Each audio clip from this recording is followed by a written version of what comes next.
எந்த காரியமானாலும் நாம் அன்போடு செய்ய கடவோமாக. நம்முடைய தேவனாகிய கர்த்தருக்கு ஸ்தோத்திரம்.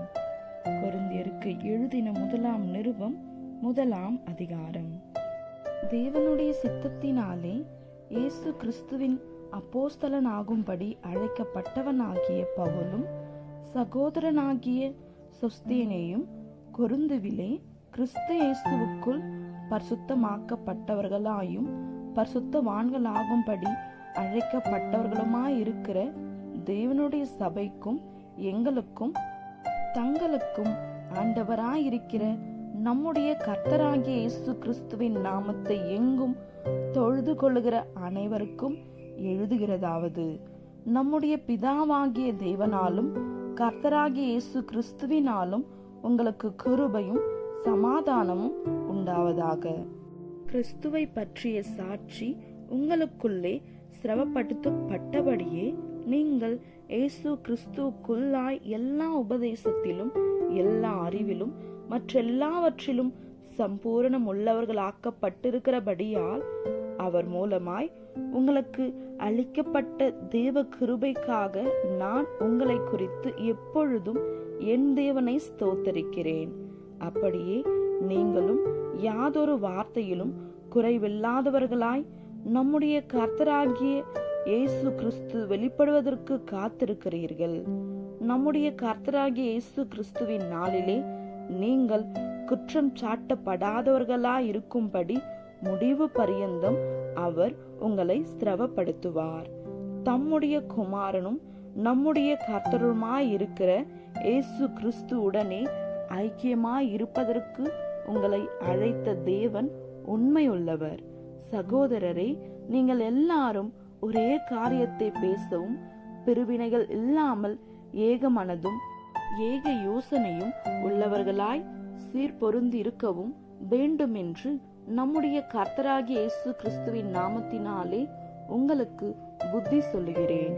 ஏனெனில் என் சகோதரரே, உங்களுக்குள்ளே வாக்குவாதங்கள் உண்டென்று குளோவேலியால் வீட்டாரால் உங்களை குறித்து எனக்கு அறிவிக்கப்பட்டது. உங்களில் சிலர் நான் பவுலை சேர்ந்தவன் என்றும், நான் அப்பொல்லோவை சேர்ந்தவன் என்றும், நான் கேபாவை சேர்ந்தவன் என்றும், நான் கிறிஸ்துவை சேர்ந்தவன் என்றும் சொல்லுகிறபடியால் நான் இப்படி சொல்லுகிறேன். கிறிஸ்து பிரிந்திருக்கிறாரா? பவுலா உங்களுக்காக சிலுவையில் அறையப்பட்டான்? பவுலின் நாமத்தினாலேயா ஞானஸ்தானம் பெற்றீர்கள்? என் நாமத்தினாலே ஞானஸ்தானம் கொடுத்தேன் என்று ஒருவரும் சொல்லாதபடிக்கு நான் கிறிஸ்புவுக்கும் காயுக்குமே அன்றி உங்களில் வேறொருவனுக்கும் ஞானஸ்தானம் கொடுக்கவில்லை. இதற்காக தேவனை ஸ்தோத்தரிக்கிறேன். ஸ்தேவானுடைய வீட்டாருக்கும் நான் ஞானஸ்தானம் கொடுத்ததுண்டு. இதுவும் அல்லாமல் இன்னும் யாருக்காவது நான் ஞானஸ்தானம் கொடுத்தேனோ இல்லையோ அறியேன். ஞானஸ்தானத்தை கொடுக்கும்படி கிறிஸ்து என்னை அனுப்பவில்லை, சுவிசேஷத்தை பிரசங்கிக்கவே அனுப்பினார். கிறிஸ்துவின் சிலுவை வீணாய் போகாதபடிக்கு சாதுரிய ஞானம் இல்லாமல் பிரசங்கிக்கவே அனுப்பினார். சிலுவையை பற்றிய உபதேசம் கெட்டு போகிறவர்களுக்கு பைத்தியமாயிருக்கிறது, ரட்சிக்கப்படுகிற நமக்கோ அது தேவ பலனாயிருக்கிறது. அந்தபடி ஞானிகளுடைய ஞானத்தை நான் அழித்து புத்திசாலிகளுடைய புத்தியை அவமாக்குவேன் என்று எழுதியிருக்கிறது. ஞானி எங்கே? வேதபாரகன் எங்கே? இப்பிரபஞ்ச தர்க்க சாஸ்திரி எங்கே? இவ்வுலகத்தின் ஞானத்தை தேவன் பைத்தியமாக்கவில்லையா? எப்படியெனில் தேவன் ஞானத்துக்கேற்றபடி உலகமானது சுயஞானத்தினாலே தேவனை அறிந்திருக்கையில் பைத்தியமாக தோன்றுகிற பிரசங்கத்தினாலே விசுவாசிகளை ரட்சிக்க தேவனுக்கு பிரியமாயிற்று. யூதர்கள் அடையாளத்தை கேட்கிறார்கள், கிரேக்கர்கள் ஞானத்தை தேடுகிறார்கள். நாங்களோ சிலுவையில் அறையப்பட்ட கிறிஸ்துவை பிரசங்கிக்கிறோம். அவர் யூதருக்கு இடரலாயும் கிரேக்கருக்கு பைத்தியமாயும் இருக்கிறார். ஆகிலும் யூதரானாலும் கிரேக்கர் ஆனாலும் எவர்கள் அழைக்கப்பட்டிருக்கிறார்களோ அவர்களுக்கு கிறிஸ்து தேவபலனும் தேவ ஞானமுமாயிருக்கிறார். இந்தபடி தேவனுடைய பைத்தியம் எனப்படுவது மனுஷருடைய ஞானத்திலும் அதிக ஞானமாயிருக்கிறது. தேவனுடைய பலவீனம் எனப்படுவது மனுஷருடைய பலத்திலும் அதிக பலமாயிருக்கிறது.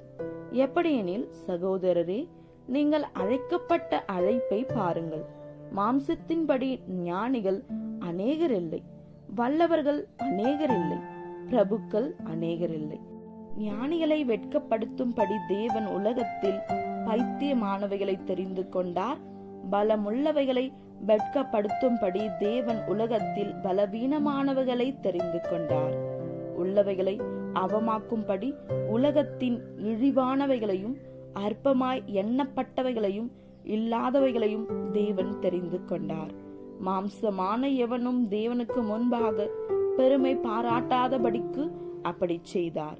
அந்தபடி நீங்கள் அவராலே கிறிஸ்து இயேசுக்குட்பட்டு இருக்கிறீர்கள். எழுதியிருக்கிறபடி மேன்மை பாராட்டுகிறவன் கர்த்தரை குறித்தே மேன்மை பாராட்டத்தக்கதாக அவராலே தேவனால் நமக்கு ஞானமும் நீதியும் பரிசுத்தமும் மீட்பும் ஆனவர். ஆமேன். இந்த வசனங்களை கேட்டுக்கொண்டிருந்த உங்கள் அனைவரையும் நம்முடைய தேவனாகிய கர்த்தர் ஆசீர்வதிப்பாராக. ஆமென்.